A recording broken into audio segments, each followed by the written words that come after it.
परमेश्वर का धन्यवाद। परमेश्वर फिर से मुझे आप लोगों के सम्मुख लेके आए हैं। परमेश्वर के प्रिय लोगों, मैं आज जो टॉपिक लेके आऊँ वो है मानसिक तनाव से छुटकारा। जैसे कि हम जानते हैं, मसीह में आने से पहले तो कई लोग मानसिक तनाव में रहते हैं, लेकिन जब मसीह के आने के बाद मानसिक तनाव में रहे तो वो सही नहीं है। जैसे परमेश्वर का वचन कहता है कि बहुत से थके मांदे लोगों मेरे पास आओ, मैं तुम्हें आराम दूंगा। जब परमेश्वर हमें हमारे सारे बोझों को लेने के लिए उसने हमें खुद बोला है कि आप सारे बोझों को प्रभु को दो, लेकिन फिर भी हम मसीह में होके भी हम तनाव में रहते हैं, मानसिक तनाव में रहते हैं। हमें कई तरह की परेशानियां होती हैं, कभी बच्चों के बारे में, बच्चों के भविष्य के बारे में, उनकी स्टडी के बारे में हम बहुत सारे तनाव में रहते हैं। घर की बहुत सारी प्रॉब्लम्स के बारे में बहुत सी समस्या आती हैं।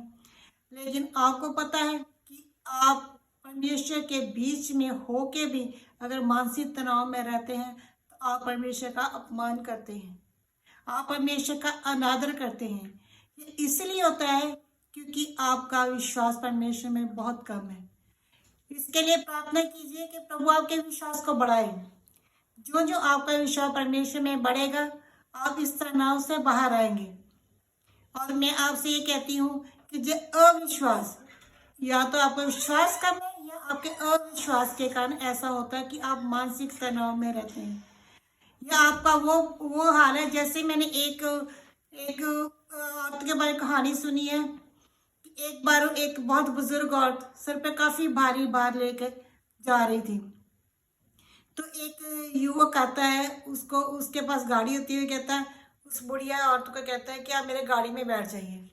वो गाड़ी में तो बैठ जाती है, लेकिन बोझ क्या है अपने सिर के ऊपर रखती है। उसके जो जो होती है, उसने गांठ रखी होती है अपने कपड़ों की, जो भार रखा होता है अपने सिर के ऊपर रखा होता है। लेकिन वो युवक उसको बोलता है कि आप आराम से इस गठरी को नीचे रख दीजिए और आप आराम से बैठ जाइए।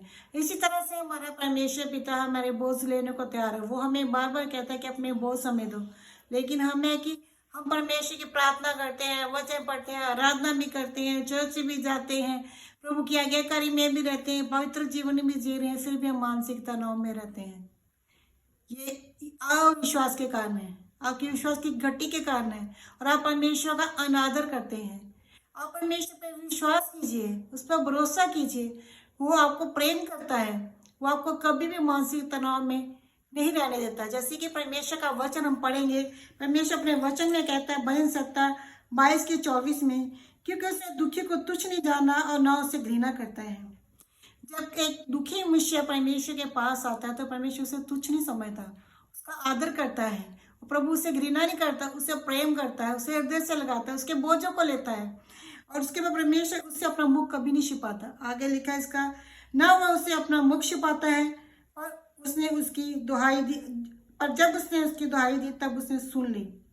परमेश्वर दुखी लोगों देख के अपना मुख नहीं छिपाता, लेकिन जब दुखी और परेशान लोग परमेश्वर के पास दुहाई लेके आते हैं, विनती करते हैं, परमेश्वर प्रार्थना करते हैं कि परमेश्वर हमारे दुखों को दूर कर, हमारे परेशानियों का बोझ उठा, हमारे मानसिक तनाव को दूर कर, तो परमेश्वर क्या है, उनकी दुहाई को सुनता है। क्योंकि परमेश्वर का वचन जैसे कहता है यूहन्ना 6:37 में, जो कुछ पिता मुझे देता है वह सब मेरे पास आएगा, जो कोई मेरे पास आएगा उससे मैं कभी ना निकालूंगा। देखो यूहन्ना 6:37 में परमेश्वर क्या कह रहा है कि पिता जिसको भी मुझे देता है वो मेरे पास आएगा, लेकिन उसे कभी नहीं निकालूंगा। परमेश्वर तो हमारे पास चाहता है कि हम परमेश्वर के पास आए, अपने सारे बोझों को, अपनी परेशानियों को लेके आए। वो तो हमारे लिए बाहें फैलाए खड़ा है कि कब हम उसके पास आए तो हमारे बोझों को ले। इसके लिए परमेश्वर के लोगों, परमेश्वर पर विश्वास और भरोसा रखो। जैसे 22:91 में कहा गया, परमेश्वर यहाँ पर परमेश्वर कहता है उसने जो मुझसे स्नेह किया है इससे मैं उसको छुड़ाऊंगा। परमेश्वर कभी भी हमें मानसिक तनाव में नहीं रहने देगा, वो हमें मानसिक तनाव से छुड़ाएगा, क्योंकि हमने परमेश्वर से स्नेह किया है। इसलिए वो इस बात का आदर करेगा कि हमने परमेश्वर से स्नेह किया है, इसलिए वह हमें छुड़ाने की सामर्थ रखता है, वह हमें छुड़ाएगा। मैं उसको उचित स्थान पर रखूंगा क्योंकि उसने मेरे नाम को जान लिया है। जब हम परमेश्वर के नाम को जान लेते हैं तब हमें परमेश्वर ऊंचा भी करता है, हमारे सारे बोझों को लेता है। इसलिए हमें परमेश्वर पे विश्वास और भरोसा करना चाहिए। जैसे परमेश्वर का वचन कहता है 55 की बाई में प्रभु ने कहा, अपना बोझ यहोवा पर डाल दे, वह तुझे संभालेगा। परमेश्वर के पास तो आइए, परमेश्वर के साथ अपने गहरे रिश्ते को तो स्थापित कीजिए। परमेश्वर आपको संभालने के लिए तैयार है।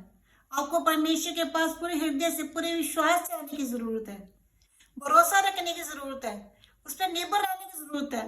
अपनी सभी बातों के लिए परमेश्वर के ऊपर निर्भर कीजिए, उस पर विश्वास कीजिए, उस पर भरोसा कीजिए। आपका मानसिक तनाव आपकी किसी भी समस्या को हल नहीं कर सकता। हाँ, ये हो सकता है कि हम मानसिक तनाव में रहेंगे तो कई रोगों और बीमारियों के शिकार हो जाएंगे, टेंशन में, परेशानी में रहेंगे, बहुत सी समस्याओं में आ जाएंगे। इसलिए जब परमेश्वर आपसे खुद कह रहा है कि अपना बोझ प्रभु को दो, वो आपको संभाल लेगा, वो तैयार है आपको संभालने के लिए। वो चाहता परम कि आप परमेश्वर की ओर एक कदम तो बढ़ाइए, परमेश्वर आपकी तरफ कई कदम बढ़ाने वाला है। ऐसे ही परमेश्वर का वचन जैसे कहता है, जैसे आपको पता है हन्ना भी मानसिक तनाव में रहती थी। एलकाना की 2 पत्नियां थी, आप जानते हैं, एक हन्ना और एक पनीनन्ना। और जो पनीनन्ना थी वो उसको हमेशा ही उसको सताती थी, हमेशा उसको परेशान करती, उसको बातें करती थी, बहुत ज्यादा परेशान करती थी। तो वो क्या है, हन्ना जो परेशानी में आ जाती थी, मानसिक तनाव में आ जाती थी। लेकिन परमेश्वर का वचन कहता है परमेश्वर ने उसको ऐसे नहीं रहने दिया। हम जब मानसिक तनाव में रहेंगे, परमेश्वर ऐसे थोड़ी होगा कि हम मानसिक तनाव में हैं और परमेश्वर चुपचाप पड़ा है हाथ पे हाथ रख के, वो कुछ नहीं करेगा। परमेश्वर करेगा, वो हमें संभालेगा, वो हमें उस मानसिक तनाव से निकालेगा, जैसे उसने हन्ना को निकाला। जैसे हन्ना के बारे में परमेश्वर का वचन है 1 शमूएल 1:20 में, तब जब हन्ना परमेश्वर के भवन में गई तब परमेश्वर ने उसकी सुधि ली, उसकी उस तनाव, उस परेशानी को देखा प्रभु ने। और फिर क्या है, जब वो वहाँ प्रार्थना कर रही थी, तो आप वो सब स्टोरी जानते हैं। तो परमेश्वर के एक दास ने, जब परमेश्वर के दास ने उसे कहा कि हाँ तू आने वाले साल में तेरे एक बेटा होगा जिसका नाम उसने शैम में रखा, तो वह गर्भवती हुई और समय पर उसके पुत्र हुआ, उसका नाम उसने शैम में रखा। और क्योंकि वह कहने लगी मैंने यहोवा से मांग कर इसे पाया है, तो परमेश्वर ने हन्ना के भी जो मानसिक तनाव को दूर किया, उसके तनाव को खुशी में, आनंद में, शांति में बदला। परमेश्वर आपके भी मानसिक तनाव को दूर करके आपके हृदय को स्वर्गीय आनंद, खुशी, शांति से भरना चाहता है, क्योंकि वह शांति का परमेश्वर है। वो चाहता है हम शांति में, खुशी में, आनंद में रहें, हम किसी तनाव में, किसी मानसिक परेशानी में न रहें। मानसिक तनाव हमारी किसी भी समस्या का हल नहीं है। मानसिक तनाव से ना तो आप अपना सफेद बाल काला कर सकते हैं, ना काला बाल सफेद कर सकते हैं। इसलिए अपने विश्वास को बढ़ाइए और प्रार्थना कीजिए कि परमेश्वर दिन प्रतिदिन मेरे विश्वास को बढ़ाइए। मैं आपके और करीब आना चाहता हूँ, मैं आप पर निर्भर करता हूँ। अपनी छोटी से छोटी बात के लिए भी परमेश्वर के ऊपर निर्भर कीजिए और परमेश्वर उसे प्रेम करता हूँ, उस पर भी भरोसा करिए, उसे भी अपना प्रेम दिखाइए। जैसे परमेश्वर की हम देखेंगे, परमेश्वर फिलिपियां 4:19 के अनुसार परमेश्वर कहता है, पर परमेश्वर क्या कहता है कि मेरा परमेश्वर भी अपने धन के अनुसार जो महिमा सहता है मसीह यीशु में तुम्हारी हर एक घटी को पूरी करेगा। देखो परमेश्वर यहाँ फिर परमेश्वर बार बार आपके कह रहा है कि मेरा परमेश्वर अपने धन के अनुसार महिमा सहत मसीह यीशु में तुम्हारी हर एक घटी को पूरा करेगा। परमेश्वर तुम्हारी हर एक घटी को पूरा करने की सामर्थ्य रखता है, वो तुम्हें कभी घटी में नहीं रहने देगा, क्योंकि परमेश्वर वचन कहता है कि ये हुआ मेरा चढ़ावा, मुझे कुछ घटी नहीं होगी, मुझे किसी भी बलि वस्तु की घटी नहीं होगी, क्योंकि हमारा चढ़ाने वाला परमेश्वर है। जब हमें चढ़ाने वाला परमेश्वर है तो फिर हमें किसी चीज की कैसे घटी हो सकती है। वो राजा है, वो हमारी अगुवाई करता है, वो हमारे मार्गदर्शन करता है, वो हमें बहुत से ऐसे मार्गों में ले जाता है, हमारे रास्ते निकालता है, वो उस मानसिक तनाव से निकलने के लिए किसी न किसी जरिए वो हमारे मानसिक तनाव को दूर करता है। हम प्रार्थना में बैठे हैं तो अचानक ही हमारा हृदय, मानसिक तनाव हमारे दूर हो जाता है, हमारे हृदय सगी आनंद, खुशी, शांति से भर जाता है। या फिर ऐसा होता है जो परमेश्वर में परेशानी में देखता है तो परमेश्वर अपने किसी सेवक को, किसी दास को भेज देता है हमसे बात करने के लिए। उसके जरिए परमेश्वर हमसे बात करता है, हमें हौसला देता है, तसल्ली देता है, तो हमारे मन में शांति भर आती है। ऐसा लगता है जैसे हमारा पूरा मानसिक तनाव दूर हो गया। जैसे परमेश्वर कहता है, कई लोग अपने बच्चों के बारे में बहुत फिक्र करते हैं, उनके लिए परेशानी में रहते हैं और हमेशा मानसिक तनाव में रहते हैं। तो परमेश्वर यहाँ क्या कहता है, यशायाह 54:13 में, तेरे सब लड़के यहोवा के सिखलाए हुए होंगे, उनको बड़ी शांति मिलेगी। जब हमारे बच्चों को सिखलाने वाला यहोवा है, परमेश्वर को शांति में रखेगा, तो फिर हमें चिंता और फिक्र करने की क्या जरूरत है। हमें अपने बच्चे के भविष्य को भी प्रभु के हाथ में सौंप देना चाहिए, क्योंकि प्रभु के हाथ में हमारा और हमारे बच्चों का भविष्य सुरक्षित है। और आगे परमेश्वर क्या कहता है, परमेश्वर कहता है जो लोग आपको दुख देते हैं, हम जिस वजह से दुखी होते हैं, परेशान होते हैं, परमेश्वर उनके बारे में क्या कहता है, कैसे परमेश्वर उनके साथ बर्ताव करता है। हम देखते हैं सपन्या 3:19 में, उस समय में उन सबों से जो तुझे दुख देते उचित बर्ताव करूंगा। देखो, हमें दुख देने वालों से परमेश्वर देखो कितना उसे प्रेम करता है, कि परमेश्वर उन लोगों से भी बर्ताव करता है जो हमें दुखी करते हैं, परेशान करते हैं, कि परमेश्वर हमारे हर एक आंसू को पहुंचता है। परमेश्वर कितना हमसे प्रेम करता है कि वो चाहता है कि किसी न किसी तरीके से हम उस तनाव से बाहर आ जाएं। तो हमें जरूरत है परमेश्वर के पास आने की।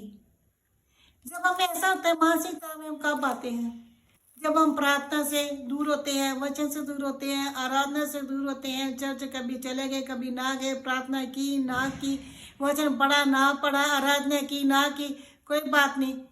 तो इस वजह से क्या करते हैं, धीरे धीरे जब आप इन बातों से दूर होते हैं, प्रार्थना से, वचन से, आराधना से, चर्च से, तो क्या है, शैतान धीरे धीरे आपके विश्वास को कमजोर करता है, जिसकी वजह से आप मानसिक तनाव में आ जाते हैं। तो जितना आपका परमेश्वर एक साथ गहरा और मजबूत रिश्ता होगा, जितना आप प्रार्थना में रहेंगे, वचन में रहेंगे, रातों में रहेंगे, चर्च जाएंगे, परमेश्वर की आज्ञाकारी में रहेंगे, पवित्रता में जीवन बताएंगे, उतना ही आप मानसिक तनाव से दूर रहेंगे और अद्भुत तरह की शांति आपके हृदय में वास करेगी। आपको ऐसे लगेगा जैसे किसी ने मेरा सारे बोझ को उठा ली, अब मुझे कोई परेशानी नहीं, कोई बोझ नहीं है। इसलिए शैतान को अपने जीवन में कार्य करने का मौका न दो। परमेश्वर से सवाल मत करो। जब आप परमेश्वर से सवाल करते हैं तो शैतान खुश होता है। इसलिए परमेश्वर से सवाल नहीं करो, बल्कि अपने सारे बोझों को परमेश्वर के ऊपर डाल दो, क्योंकि उसको तुम्हारा ध्यान है। अपने मानसिक तनाव में रह के अपने जीवन को परेशानी की ओर ना लेके जाइए। और शैतान, जब हम परमेश्वर में आके भी मानसिक तनाव में रहते हैं, परेशानी में रहते हैं, तो शैतान खुश होता है, क्योंकि वो नहीं चाहता कि हम खुशी में, आनंद में, शांति में जीवन जिए। ऐसा करके हम शैतान को खुश करते हैं। इसलिए हमें जरूरत है कि हम परमेश्वर के पास आए। और परमेश्वर हमारी तरफ अगर आ रहा है, परमेश्वर हमारी तरफ, हम परमेश्वर की तरफ एक कदम बढ़ाएंगे तो परमेश्वर हमारी तरफ 1000 कदम बढ़ाएगा, क्योंकि वो कभी नहीं चाहेगा कि हम परेशानी में, दुख में रहें। इसलिए परमेश्वर के प्रिय लोगों, आओ और परमेश्वर के और ज़्यादा मजबूत और रिश्ता स्थापित करो परमेश्वर के साथ, क्योंकि हम अंतिम समय में जी रहे हैं। अब बहुत जल्दी परमेश्वर हम लोगों को लेने के लिए आ रहे हैं, बहुत जल्दी हम परमेश्वर के पास होंगे, सब निशानियां पूरी हो रही हैं। तो हमें उन 5 कुंवारियों की तरह बनना है जिनकी कुप्पियों में तेल भरा रहे, एक्स्ट्रा तेल भी उनके पास हो। इसलिए हम उन 5 कुंवारियों की तरह बनना है जो जागती रहे। हमें आलस और सुस्ती में नहीं रहना। हम आलस में रह के, प्रार्थना से, वचन से, आराधना से दूर रह के शैतान के लिए रास्ते नहीं खोल सकते, हम शैतान को खुश नहीं कर सकते। बल्कि हमें परमेश्वर की इच्छा को ढूंढना है, परमेश्वर को ढूंढना है, उसकी इच्छा के अनुसार चलना है, उसकी आज्ञाकारी में रहना है। और जब हम परमेश्वर के साथ रहेंगे तो अपने आप ही हम शांति में, खुशी में और आनंद में रहेंगे। परमेश्वर इन वचनों के द्वारा आप लोगों को आशीष दे। परमेश्वर का धन्यवाद, प्रभु के नाम को चला। आमीन।